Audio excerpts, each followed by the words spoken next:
Hello, my name is Matthew Gesberry. I'm a graduate student and an MBA candidate at Grand Canyon University. Today I'm presenting the case study and the executive summary for Southwest Airlines. Southwest Airlines was founded in 1967 by a forward-thinking co-founder who became the CEO. Herb Kelleher piloted Southwest through the early years and began with his tenure in what would become a string of 45 consecutive years of profitability.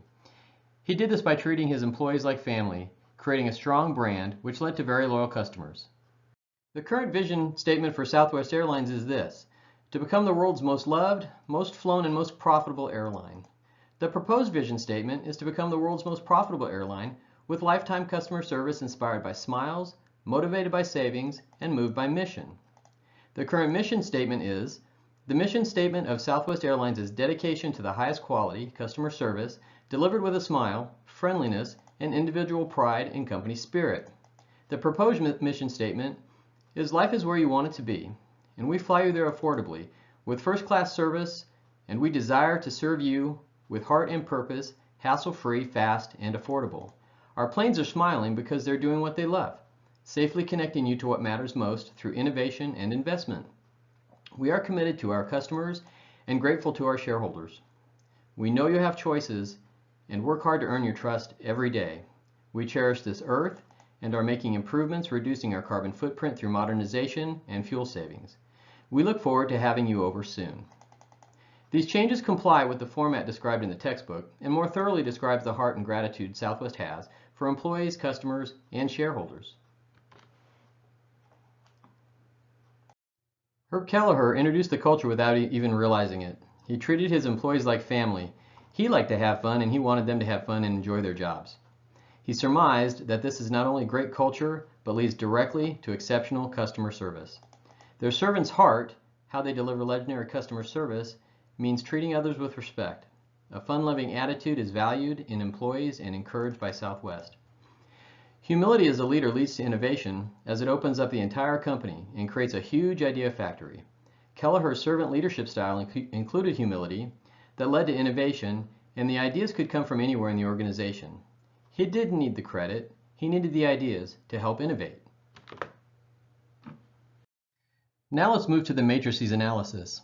The competitive profile matrix and the financial statements are used as guidance when generating this recommendation in the executive summary. A CPM of 2.92 shows Southwest has significant market strength, which is a competitive advantage. 37% growth in short-term equivalents and cash provides a potential funding source for the recommendations and can be considered in the financial options analysis. The debt-to-equity ratio is only slightly over the theoretical perfect ratio of 1.0 and tells us that every dollar of shareholder equity equals $1.17 in total liabilities. The internal factor evaluation and external factor evaluation uncover strengths, weaknesses, opportunities, and threats, which lead to the formulation of ideas leading to the recommendations. Included in those are the opportunity to enter new markets, specifically international, where Southwest has very little presence, and to enter the freight and cargo business more fully. They may be leaving money on the table by letting others do more of this work. There is value there, and Southwest should consider expanding their involvement. There is a disparity of revenue between Southwest and their competitors. The Boston Consulting Group matrix points this out and shows the top firms attributing 1.76% of top-line revenue to this market, whereas Southwest only attributes 0.83%. The internal-external matrix illustrates the dependence Southwest has on passenger revenue, and it was exacerbated by the pandemic, leading to the third quarter net loss of $1.2 billion, which equals $1.99 net loss per diluted share. Amazon has entered this market like they do so many others. Imagine if Southwest, recognizing the service gap and the slack in their fleet, would have approached Jeff Bezos and told him not to buy those planes. We'll fly the packages for less. They fly people for less. Might they have been able to win some business?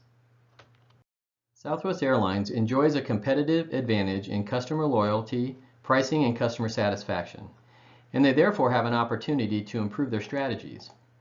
This is according to the data derived from Quantitative Strategic Planning Matrix. They enjoy the top ranking in J.D. Power's annual North American Airline Satisfaction Survey for 2020, and also the status of the world's most admired company according to Fortune magazine. The exceptional brand image will provide a competitive advantage and improve chances of success when entering new markets. The company's organizational chart, however, currently is not set up properly, as it has central control and top-level management as its style. This does not foster the type of flexibility and inclusion of all business lines, having access to a single leader, and that's needed to implement the recommendations. The CEO should relinquish president's title and have only the COO report to him. The COO is the operational leader of the organization. The CEO should be the thought and innovation leader. Also, the Chief People Officer is not part of the executive management team and should be elevated. Their assertion about employee culture being of utmost importance should be reason enough to give their C-suite leader a seat at the executive table. It is recommended that Southwest Airlines expand on their very limited international destination business and enter the market in a significant way. It can be done incrementally, adding routes over 5 years to ultimately get to the number 300. The purchase of new 737s and reallocation of existing 737s that are underutilized will make this international fleet possible. Management will begin construction of 10 international terminals from which Southwest will fly in and out at the rate of 2 per year for 5 years. China is a burgeoning market with a growing middle class who has significant disposable income and a desire to travel. Currently, Southwest is missing out on that country alone, which holds fully 18.2% of the world's population, compared to the 4.2% population the U.S. holds. The second recommendation is for Southwest to further engage in the freight and cargo carrier business. Matrices highlighted Southwest's overdependence on one revenue stream, and this is a way to diversify. Freight represents only 0.83% of top-line revenue for Southwest, compared to top firms where freight represents 1.73%. The payoff to Southwest expanding to freight and cargo is over $193 million annually, based on reported revenue and revenue sources in all 3 airlines' SEC filings. Management will convert 10 planes to accommodate the expansion over the 5-year strategic plan. Southwest Airlines will need to raise $2.5 billion in capital to support these recommendations. After thoughtful consideration, the recommendation is to do so with a 50% equity and 50% debt financing strategy. This strategy helps to lessen the dilution of shares for shareholders and positively impacts earnings per share and earnings before interest and taxes. EPS in the 50-50 strategy moves to $3.83, which is higher than the pure equity financing plan. The strategy also keeps debt to equity in line at 0.85. EBIT improves by 9% or $254 million. Revenue is projected to increase over $2 billion and retain earnings by 19.96%, which includes a healthy 16 cents per share dividend payout annually. The recommendation is supported by analysis from the Strategic Position and Action Evaluation Matrix, which has Southwest in the aggressive quadrant, which indicates being well positioned for expanded strategies. The Space Matrix also affirms a competitive advantage in customer service and loyalty. Additionally, it affirms a strong financial position with a healthy current ratio of 0.90 and strong revenue projected over the final 3 years of the plan when both recommendations are implemented. The stability portion reveals that the market is subject to significant price elasticity, which puts Southwest in a defensive position, considering Delta and American both have stronger top-line revenue and greater market share in both areas addressed by the recommendations. These recommendations are supported by data in the perceptual map, which confirms a disparity in sources of income, like we've discussed earlier in the summary. As mentioned, it is directly related to an overdependence of revenue coming from one single line of business. From a company valuation perspective, Southwest Airlines is twice as valuable as American Airlines, with greater stockholders' equity and share price to EPS when both recommendations of this plan are implemented concurrently. The total projected costs are shown in Table 1 on this slide and equate to just under the $2.5 billion suggested for capital acquisition. Upon completion of this plan, Southwest will have addressed 2 major weaknesses or taken advantage of 2 major opportunities depending on your perspective. Regardless, it places Southwest in a more sustainable financial and competitive position for years to come. Southwest supports a Christian worldview in many areas and many behaviors within the organization. Their mantra from the first day is putting employees first, understanding that when you take care of them financially and emotionally, you not only do what is right, but you create a loyal and healthy employee base. They announced a significant profit-sharing strategy where the company distributed $586 million in profits to all of its employees. This equates to a 13.2% bonus across the board.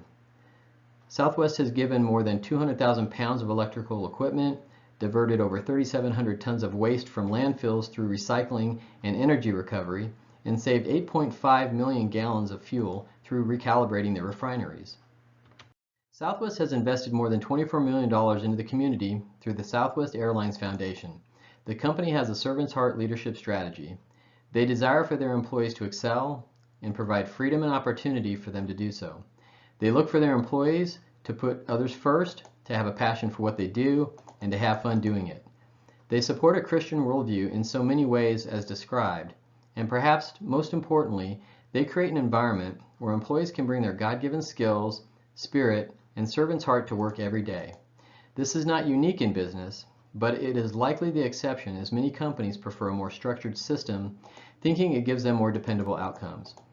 I argue that Southwest leadership style and Christian worldview results in higher levels of performance, less turnover, and less customer attrition. Similar to the conscious capitalism mantra, Southwest believes that by putting employees first, customers second, and shareholders third, they ensure never losing focus on doing what's right and doing what is good. And they will do well as a company as a result.